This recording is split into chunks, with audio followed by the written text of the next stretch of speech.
Have you ever noticed that this town is everywhere? Sheboygan. Sheboygan. Sheboygan. Sheboygan. Sheboygan. Sheboygan. Sheboygan, Wisconsin. Sheboygan, Wisconsin. Sheboygan, Wisconsin. That's where I surf. Sheboygan is a town of just 50,000 people on the coast of Lake Michigan in Wisconsin. If you've glanced at it on Google Maps, you probably wouldn't give it a second thought. A slice of Americana at the end of the Rust Belt in Wisconsin. Yet, Sheboygan seems to get mentioned by a major media project all the time. It doesn't make any sense. So I came here to Sheboygan to figure out why. What I found was a long history of Sheboygan showing up on a nationwide stage. From books to late night TV to movies. So without further ado, here's the story of how brats, surfing, and just a straight up funny name propelled Sheboygan into the national spotlight. Hi, my name is Nathan Denzine and I was a pretty good college journalist once, so you can trust me.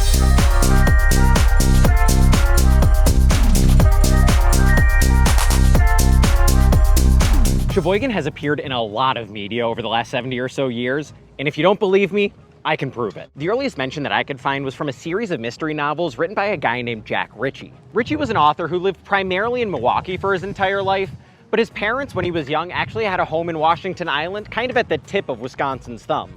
In order to get from Washington Island to Milwaukee, you gotta drive through Sheboygan. And one of the biggest businesses in Sheboygan at the time was a company called Bemis.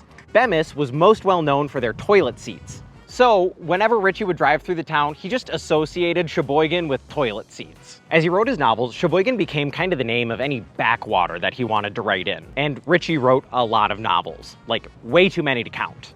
But let's say that you're like me and you've never heard of Jack Ritchie before in your entire life. Well, I bet you've heard of Home Alone. That's right, in 1990, Sheboygan burst into theaters and home VHSs everywhere with Gus Polinski and the Polka King of the Midwest. In the iconic scene with John Candy and Catherine O'Hara, O'Hara is just trying to find a ride home to her child who she left at home for a very inexplicable reason. Polinski introduces himself like this. Yeah, we sold about 623 copies of that. In Chicago? No, Sheboygan. Very big in Sheboygan. They loved it, you know. That film also gets double credit for name-dropping Kenosha. They did the Kenosha Kickers. We'll move up to 2003 next, where Sheboygan gets its first dignified mention. And this time, it's for the beaches.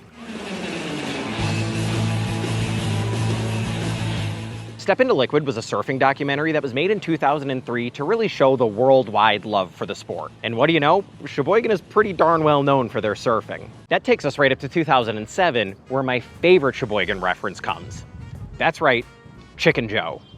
Dude, I'm from Lake Michigan. That's where I surf. I was the only one around my town who did it, and a lot of people thought it was crazy, but I'm used to that. For those who don't know, Surf's Up is an animated mockumentary that is still to this day criminally underrated. Next up in the timeline are a couple mentions from TV in the early 2010s. The first comes from Good Luck Charlie and famed astronaut Bridget Mendler. Her mean neighbor has a very interesting backstory in this episode. We're the world-famous Quints of Sheboygan, Wisconsin. We were the biggest news story of 1958. Then, in a now banned episode of South Park, Cartman name drops the city. No, I don't like a little blood. Blood ain't the stuff for 18-year-old boys from Sheboygan. Then, in 2011, American Dad gave Sheboygan a shout-out. Hi, Sarah. Pete Pendelman, concrete man out of Sheboygan. Let's walk and talk. And then we'll jump ahead to the 2020s when Sheboygan was mentioned in Celebrity Jeopardy. If you like brats and getting barreled, head to Sheboygan in this state. And then a subsequent mention by Caitlin Clark in a commercial. Sheboygan. The answer is Sheboygan. Plus 3 hits on The Late Show with Colbert. But actually, I'm from Sheboygan. Sheboygan, Wisconsin.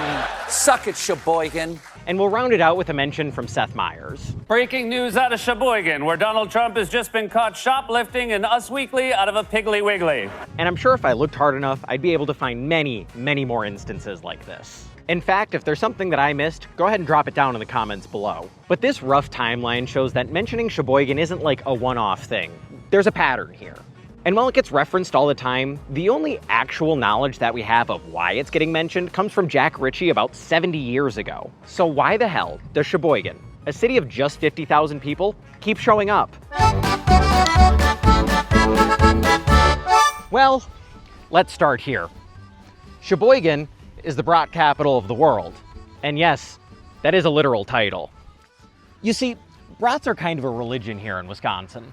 We don't need your other sausages, and we don't need your hot dogs. If you don't know, brats are a type of German sausage that are typically made out of pork, but can also be made out of beef or little tortured baby cow. The history of bratwurst is long, but I'll do my best to boil it down for you right here. There were lots of German immigrants here, and the German immigrants ate a lot of sausages. And as freezers and refrigerators started to become more commonplace in American households, so did brats. In fact, Johnsonville, the largest brat producer in America, was founded just outside of Sheboygan about 80 years ago. And in 1953, the Milwaukee Braves were the first pro baseball team in the entire country to serve brats at games. Later that summer, Sheboygan created Bratwurst Day, a festival dedicated entirely to brats, and about 75 years later, that's still going strong. If you went to your local supermarket, just about anywhere in the country, I can almost guarantee you that there are going to be packs of Johnsonville brats in the fridges. And Sheboygan takes their Johnsonville brats very seriously. So seriously that in 1970, Sheboygan actually fought the city of Bucyrus, Ohio for the title of Bratwurst Capital of the World. Eventually, the judge in that case barred any other city from using it and gave that title to Sheboygan. Like I said, we take this shit seriously. So I guess it's possible that all these media people just really like brats, and that's what put Sheboygan on their radar. After all, the name is right there on the packaging.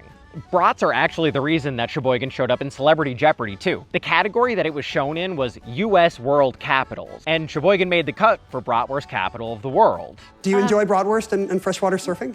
Not really, either of them. And if State Farm was using that Celebrity Jeopardy episode for their Caitlin Clark ad, which I'm pretty sure that they were, that means that brats are the reason that she said Sheboygan too. The answer is Sheboygan. But overall, brats being the reason that Sheboygan keeps showing up in media just doesn't sit right with me, especially because hot dogs are so much more popular countrywide than brats are. And while Colbert and Myers both spent a lot of time in Chicago in their early years, just a few hours away from this plant right here, I highly doubt brat packaging is the reason that they use the name Sheboygan years later in their comedy shows. So then, next up we got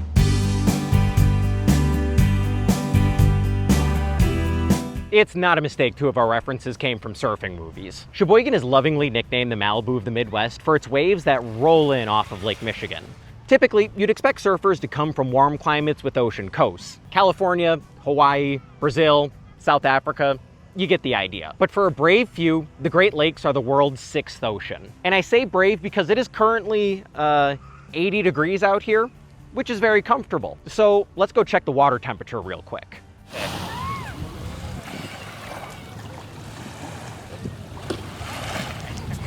The water near the shore in Sheboygan is typically under 60 degrees Fahrenheit, which is very fucking cold. And this is in the middle of the summer right now, so you can only imagine how cold it gets in the middle of winter when there's icebergs floating around out there. So it is very unfortunate for the surfers here that the best waves actually roll in from September through March, right smack in the middle of the cold. But people come here and people surf. During the peak surfing months here in Sheboygan, the waves can be anywhere from 6 to 10 feet high, which is just perfect for surfing. So people slap on a wetsuit, grab their board, and get out on the water for as long as they can take it. Seriously, check out some of the ice beards that these dudes come out of the water with. Sheboygan is actually considered the best place to surf on Lake Michigan, and a couple of surfing legends are actually from here. Exhibit 1, Larry Williams, who was actually featured in that 2003 documentary alongside his brother. The Stoke is a global thing. I don't think you can measure the Stoke. Larry and his brother surfed Lake Michigan for over 50 years, tackling freezing cold water and icebergs to find the perfect wave. And I am happy to tell you that this is where we find the reason for my favorite Sheboygan reference. That's right, Chicken Joe is Larry Williams. Not literally, but the writers of Surf's Up did model the entire character off of Larry and his brother's exploits. Chris Jenkins, the writer and producer of Surf's Up, actually told the local paper here that right when the movie was coming out. He said that he was actually inspired to make the character after seeing the 2003 documentary Step Into Liquid. And they made him a chicken because, I don't know, we kind of have a lot of them over here. So the surfing here in Sheboygan can probably explain most of the references in surfing type media. But I'm still not so convinced that that's why it's ended up in so many other places.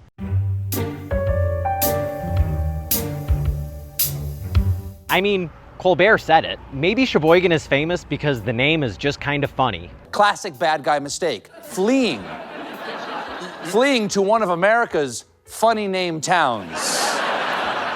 I mean, I've heard of Altoona, and that's even smaller than Sheboygan. And Colbert's love of Sheboygan clearly stems from the fact that it's just kind of fun to say. His other mentions of the city came when Trump rallied in Racine, and then when Trump called Milwaukee a horrible city. And if I had to guess, Seth Meyers is using Sheboygan for the exact same reason. Breaking news out of Sheboygan, where Donald Trump has just been caught shoplifting an Us Weekly out of a Piggly Wiggly. And you know what? I'll give it to him. Piggly Wiggly is a great name to say too. And when we're talking Home Alone, the writers of that movie needed somewhere where it was feasible that Gus Polinski had toured recently. There are lots of people with German ancestry here in Wisconsin. Germans like polka. Boom, we'll just set it in Wisconsin. Polka, polka, polka, polka, polka, polka. No? Both of the American Dad and South Park references can probably be put in this bag too. South Park was making a Vietnam War joke, and they just needed an ordinary place for a soldier to have been from. Most people only know Sheboygan because of the name, so it works as both a real place that Cartman could have actually been from, and something that adds just a little bit of comic relief to the scene. An American Dad, Roger's character, is also from Sheboygan because it makes him seem like a normal guy, but because the name is funny, you know it's still Roger. The one reference that kind of bucks the trend here is Good Luck Charlie, but that story is even better. You see, back in the 50s, there was this very popular band named the Chordettes, and I guarantee you know one of their songs. And yeah, they were actually from Sheboygan. So that joke is probably a slight reference to the Chordettes, though I doubt they put it in there at all if the name of the city wasn't at least a little bit funny. And I should point out that every mention of Sheboygan in this chapter comes from a comedy. It's very likely then that comedic writers heard the name of this town once and then just immediately put it in their bag of funny town names to grab from.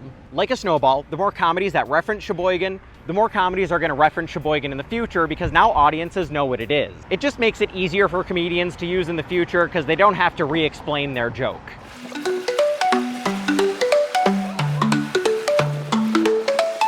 Now, I do have to say here that I don't have a lot of really hard evidence that this is the case. Comedians aren't really grilled about why they pick Sheboygan as a joke name. If I ever get big enough, maybe somebody will eventually answer my emails. But I do think that the logic here flows smoothly. For our author in the 20th century, Sheboygan was a family joke that made its way into the pages of his books. For trivia heads or broad enthusiasts, it's where Johnsonville is. For surfers, it's home to some of the best waves that you can get that aren't on an ocean. And for comedians, it's just a funny name for an otherwise ordinary place. Think of it this way. If you ever watch Looney Tunes, you've probably heard of Walla Walla, Washington. But do you actually know anything about Walla Walla? Me either. So comedians use funny town names all the time just as kind of throwaways. And when they eventually pick up steam, it can just keep picking up more and more and more steam as it goes. As long as Sheboygan is still fun to say, it'll keep being used.